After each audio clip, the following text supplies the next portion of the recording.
Yes, sir. या तो priority से पढ़ाई करना है कि कौन सा पढ़ेंगे। या so here steric repulsion is directly proportional to larger radius of the surrounding atom, is inversely proportional to distance. So here you can see that chlorine और क्लोरीन में क्या होगा, रिपल्सन होगा। Now write down what is covalency.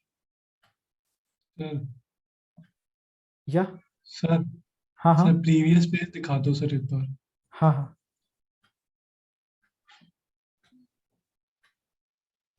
ये sir हो गया। okay okay. So here what is covalency? So write down the number of unpaired electron in an atomic orbital s, p, d or f is called covalency. So basically covalency is equal to number of bonds.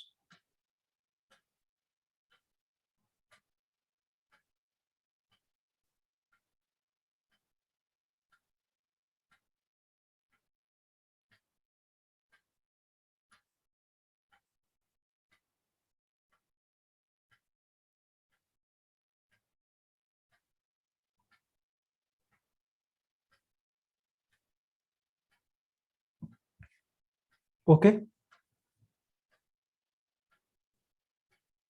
hello. Yes. या सो covalency क्या होगा, covalency basically equal to होगा number of bonds के। तो वो जितने भी bonds बनाएगा उसी को उसका कोवेलेंसी बोलेंगे। So write down hypovalency, there are two type of covalency, one is hypovalency and other is hypervalent. इसको हम लोग हाइपोवैलेंट भी बोलते हैं और इसको हाइपरवैलेंट। तो हाइपोवैलेंट क्या होता है, तो इनकम्प्लीट ऑक्टेट, ये इनकम्प्लीट एक ही साथ होगा। बेसिकली उस समय मेरे को जब मैं लिख रहा था तो मेरे को पता नहीं था कि ये एक ही में होना चाहिए, लेकिन ये एक ही में होगा। इनकम्प्लीट मतलब आधा अधूरा। So incomplete octet, that is total number of electrons around the central atom is less than 8. Then it is called hypovalency. Okay.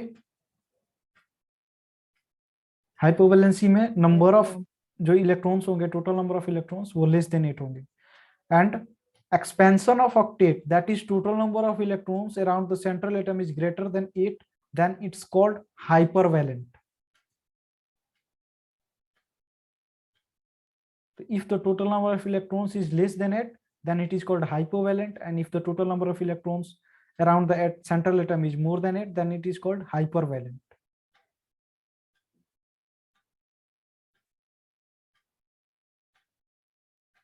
Okay. Yes, sir. Okay. So write down a note कि आखिर ये मतलब 8 से ज्यादा electron हो क्यों जाते हैं, ऑक्टेट रूल फेल क्यों कर जाता है। Then expansion of octet is due to vacant d orbital. तो ऑक्टेट का एक्सपेंशन वैकेंट डी ऑर्बिटल के कारण से होता है।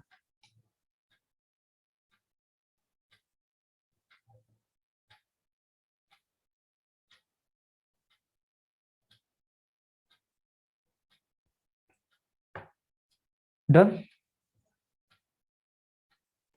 Yes, sir. Yeah.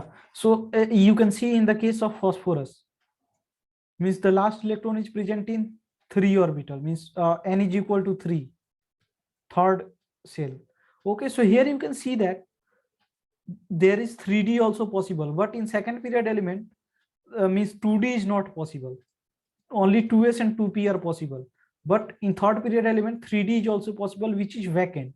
So means octet can expand and the rest of electron will go into the d orbital. मतलब अगर 8 से ज्यादा इलेक्ट्रॉन हो जाएंगे तो क्या होगा, जो बाकी सारे इलेक्ट्रॉन्स होंगे वो डी ऑर्बिटल में चले जाएंगे, और इस कारण से इनका ऑक्टेट का एक्सपेंशन पॉसिबल है। But in case of second period elements the expansion of octet is not possible. Why? Because they have no d orbital. तो इसमें क्या होगा कि जैसे एक्साइटेड स्टेट में क्या होगा कि कोई भी इलेक्ट्रॉन्स इधर वाले ऑर्बिट से 3D ऑर्बिटल में चला जाएगा। Okay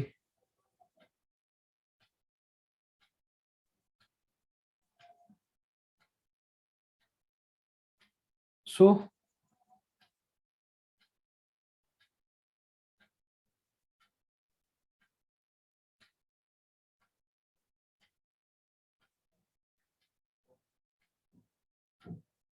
Yeah, so write down one thing, write down a note that pH5 is not stable. PCl5, PF5, PBr5 are stable because phosphorus can have maximum covalency of 6, but pH5 is not stable. And the reason is that because both have same electronegativity, so contraction of d orbital is not possible. pH5 is pH5 is unstable because both have same electronegativity, phosphorus and hydrogen, and hence contraction of 3d orbital is not possible.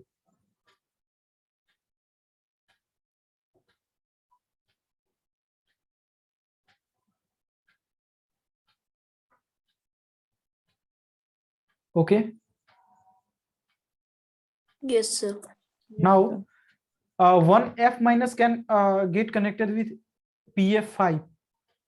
Okay, because phosphorus can have covalency of 6. So when 1F minus is connected with PF5, then it will form PF6 minus, and it is stable. And when one Cl minus is connected with PCl5, then it will form PCl6 minus.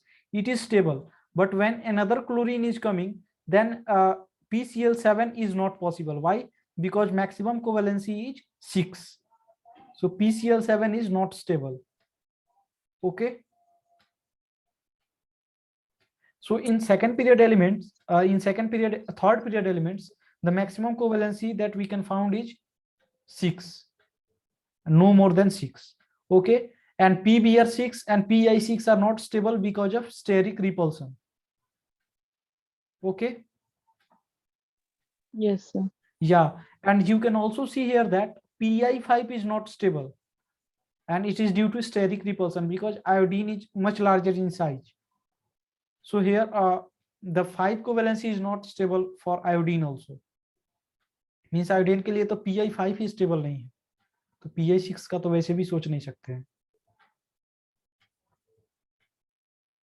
Okay. Yes, Yes, sir. sir. Yeah, these topics are quite frustrating for me also.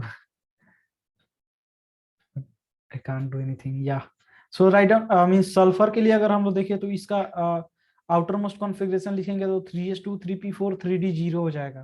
तो इसका ground state का जो ground state में हम लोग लिखेंगे तो ऐसा कुछ होगा, और ग्राउंड स्टेट में इसका कोवेलेंसी कितना होगा, 2 होगा. Why? Because the number of unpaired electrons is 2. Can you see it? तो ग्राउंड स्टेट में कभी भी सल्फर रहेगा तो उसका कोवेलेंसी 2 होगा. लेकिन इसका आयोनाइजेशन एनर्जी 1, तो जब फर्स्ट आयोनाइजेशन एनर्जी में जाएगा तो एक इलेक्ट्रॉन जो होगा तो यहां से डी ऑर्बिटल में चला जाएगा, और इसके कारण से इसका कोवेलेंसी 4 हो जाएगा. Why? Because there will be 4 unpaired electrons.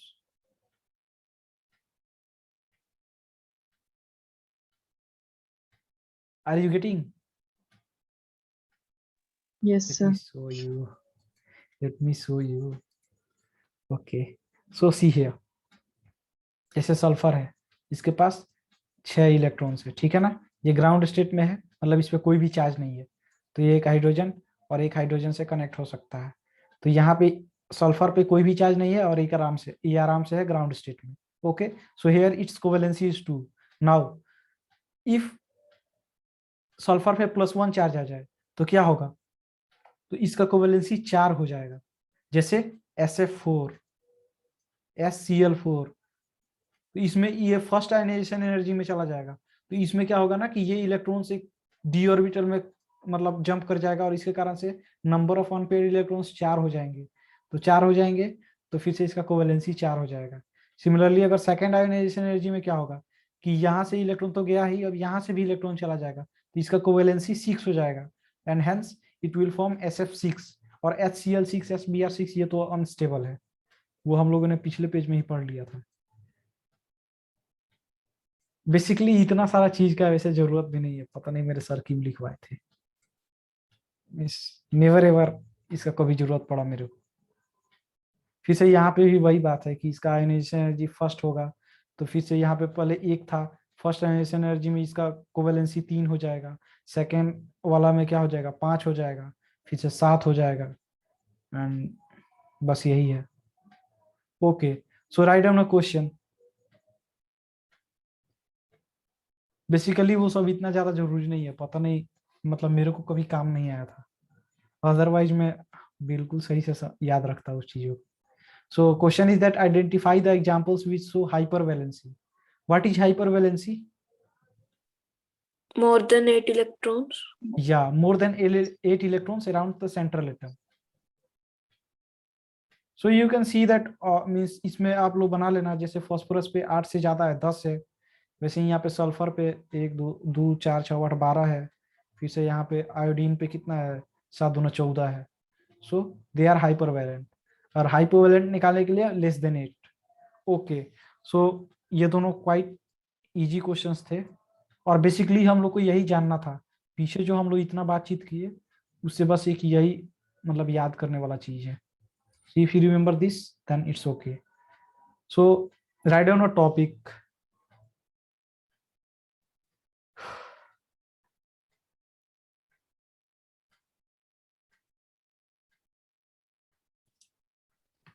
अब हम लोग पढ़ेंगे कि कैसे हम लोग पहचाने कोई भी कंपाउंड पैरामैग्नेटिक है या फिर diamagnetic, and it's going to be the last topic of today. So if total valence electrons is equal to odd, then it's the case of incomplete octet. If total valence electrons is odd, then it's the case of incomplete octet.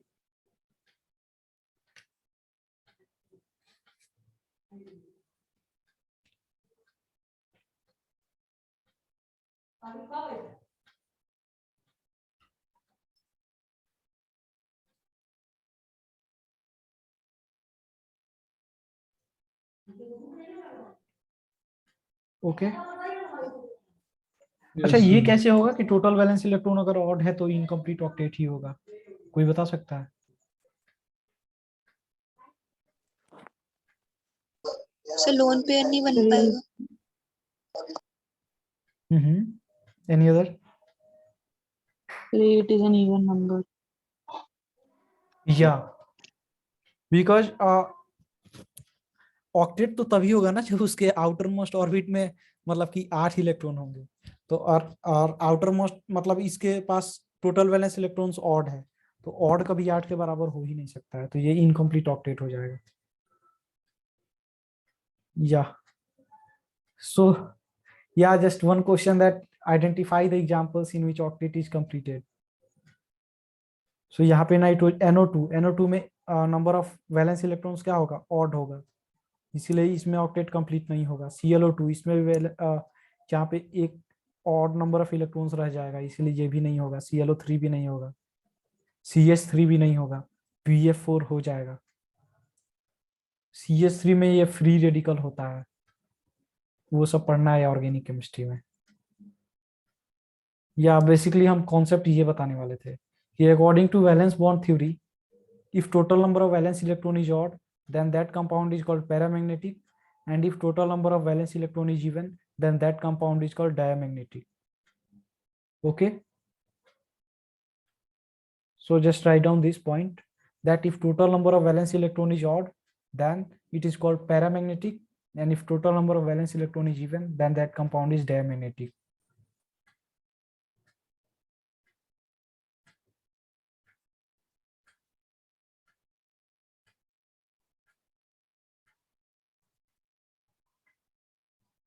So in N2O, what is the number of total number of valence electron? Is it even or odd?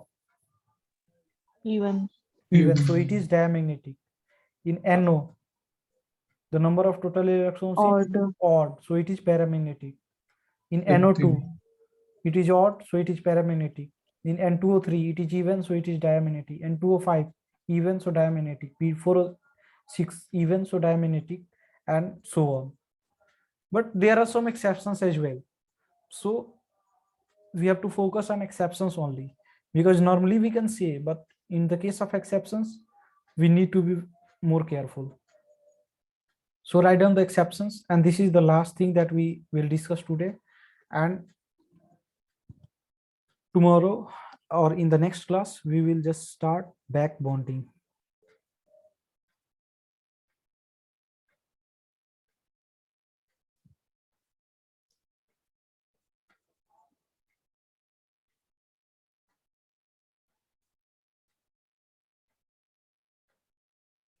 Yeah.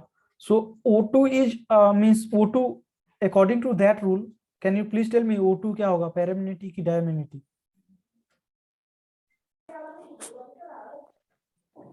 Diamagnetic. Diamagnetic, but in reality O2 is paramagnetic. Similarly B2, according to that rule B2 should be diamagnetic, but in reality B2 is paramagnetic. And NO in solid or liquid state it exists as dimer, so it is diamagnetic. NO2 between -11 to -13 degrees Celsius it exists as dimer, so it is diamagnetic.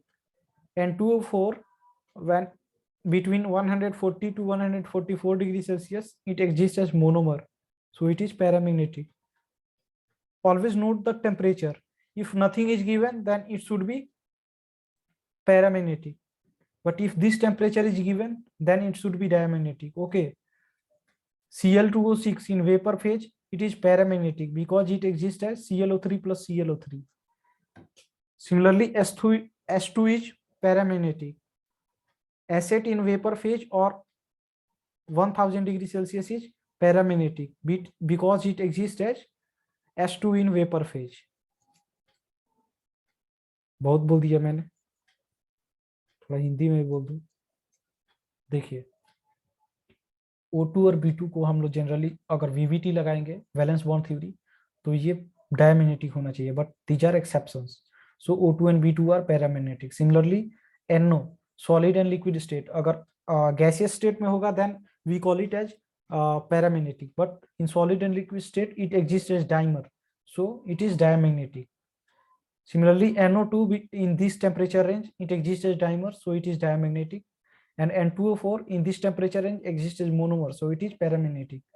Cl2O6 in vapor phase exists as monomer, so it is paramagnetic. And S2 is paramagnetic, and acid above 1000 degrees Celsius exists as S2, so it is also paramagnetic.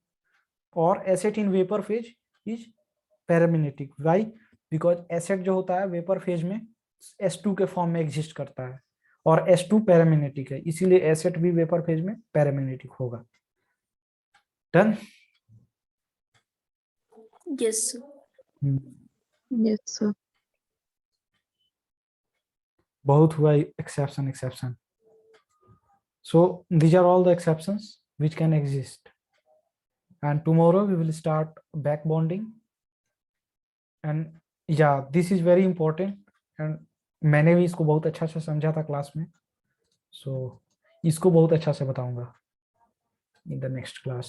So back bonding, इसमें मैंने हिंदी में भी बहुत कुछ चीजें लिखा हुआ है. This is going to be means the most important topic of covalent bond.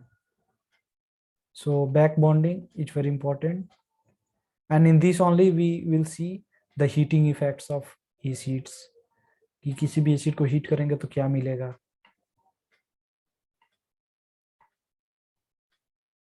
बस बैक बॉन्डिंग ही है, इसके बाद से तो सब चीज आसान है. बैक बॉन्डिंग के बाद से oxo acid of sulphur, and then we will just find hybridisation in, मतलब 1 सेकेंड में हाइब्रिडाइजेशन कैसे पता करते हैं उसका कुछ तरीका पढ़ेंगे हम लोग. Then it will be over. Okay, so thanks for joining the class.